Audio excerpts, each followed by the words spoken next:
As of making this video, Arknights has finally brought the base update. In the past, I've talked about facts and hidden details in the Arknights base, so I had to make another Arknights Facts video on the base. I hope you will enjoy this video.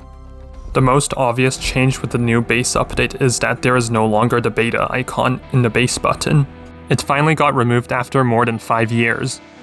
As you may know, you can control operators via the new activity room. The control stick is based on the deployment circle, if it wasn't obvious.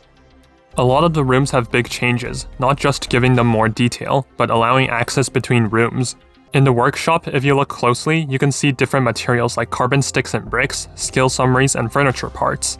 You can interact with furniture, and if you want to be silly, you can steal other operators' seats.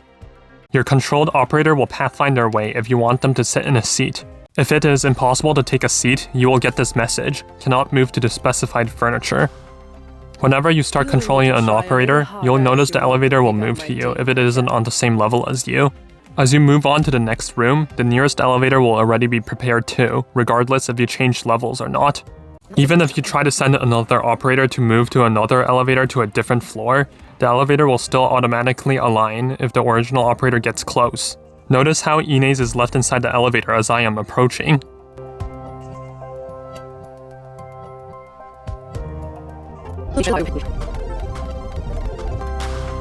You know what I'm saying? You can leave operators inside an elevator, and you can fill up the elevator with multiple operators at once. The elevator will keep carrying operators even if you start to control another operator.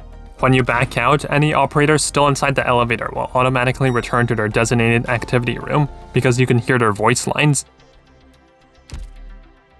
We have to use code names here. That's obnoxious. This is also true if you were to enter a sub-menu, for example, the workshop menu. Rhodes Island. This landship sure has gotten a lot brighter.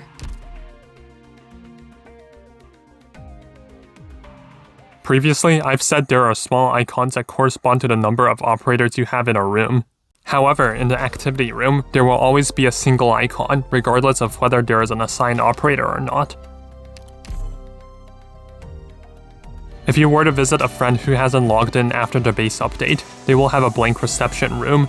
I find this interesting because I would assume the reception room would still have its default appearance and you couldn't customize the room before the base update. However, this isn't the case. What are your thoughts? In my first Arknights Facts video, I have talked about the animation for vanguards gaining DP points, how the little bits fly to the DP counter, but when you manipulate the game camera, the bits don't fly to the DP counter. In the base, there is a similar animation when collecting trading posts and factory resources, where the resource icons fly to the counter. I want to try to experiment. If you move around the camera, would those icons be aligned or not?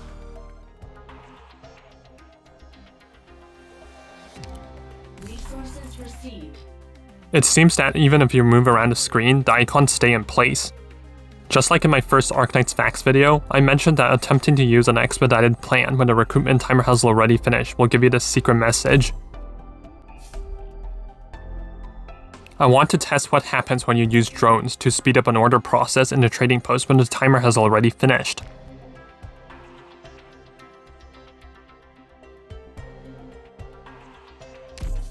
There is a message: the order has been acquired and the request has failed. As you see, no drones were consumed, just what I expected. When you are about to upgrade a room, you can see that the icons are a bit squished. In contrast, if you want to downgrade a room, the icons on the buttons look normal. In my previous Arknights Facts video about the base, I mentioned how operator sprites are mirrored when they face the left direction, which makes operators with asymmetrical designs look a little awkward, like Utagi's question mark in her tap animation. However, this actually isn't the case for some operators. Take for example Daegumbracia, as her standard appearance is when she faces left, as noticed with her armband on her left arm. Comparing to her art, the armband is on her left arm, but as I was saying, it is not the case if her sprite is facing right. I can't find any pattern if there was a period of time where the sprites were developed with the left direction in mind, because I believe there is no pattern at all. This also applies to outfits too, as with Daegumbracia's witch skin, her art matches her sprite facing right instead of left. Some operators I can find with their sprite having their correct appearance in the left direction are Spectre the Unchained, with the tags on her hat, and the latest operator I can find being Savage's Secret Family recipe skin, as seen with the carrot pin on her hat. However, the kicker is that there are weird cases. For example, the skins introduced in the Delicious and Dungeons crossover event, like how Marcial's Terra and Traveler skin matches her sprite facing right. But there is Cruz the King Glint's The Apprentice and her Aura skin, which is mirrored when the sprite is facing right. Yet, these skins were in the shop at the same time. And if you want to say, oh, these skins are in different categories, then there is Irene's skin, which was also introduced at the same time, is in the same category as Cruz the King Glint's skin, and her sprite facing right matches her art.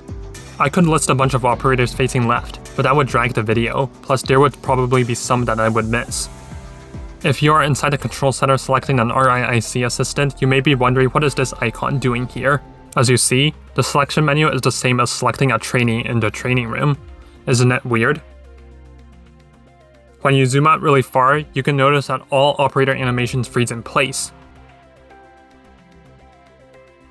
Tapping on a room resets all operator animations to the first frame, and also interrupts tap animations too.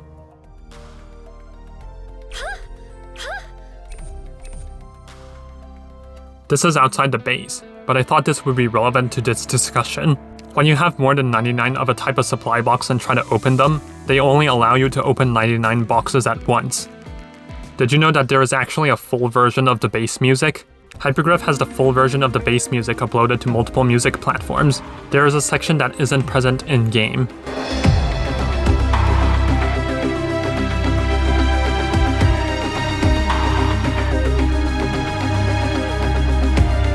Actually, to be fair, this is a playlist of full versions of different Arknights music.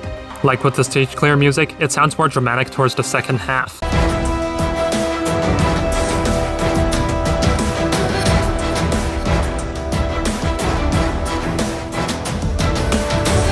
Be sure to subscribe for more cool videos like this. Anyways, have a very nice day and keep yourselves safe out there. Bye.